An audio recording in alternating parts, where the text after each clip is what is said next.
దేవుణ్ణి మిస్అండర్స్టాండింగ్ చేసుకుంది హవ్వక్కాయ్.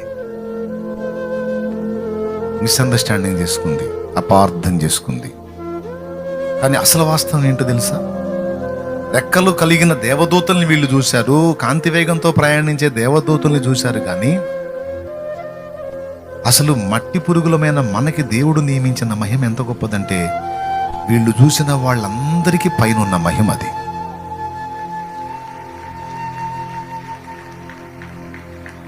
ఇలా మీ విషయంలో నేను సంకల్పం కలిగి ఉన్నానని హవ్వకి చెప్పలా. ఆయన మామూలుడు కాదు, అన్ని చెప్పడు. అదే ఇప్పుడు వచ్చిన చిక్కు. దేవునికి స్తోత్రం. ఏందయ్యా మమ్మల్ని ఎట్లుంచావంటే అంతే, అట్టుండి అంతే అంటాడు. ప్రేమిస్తున్నావా ద్వేషిస్తున్నావా, ఎందుకు మమ్మల్ని ఇట్లా చేసావు అంతే. నేను ఉంచిన స్థితిలో నోరు మూసుకొని అట్లుండు, తర్వాత చూద్దామని ఉంటే.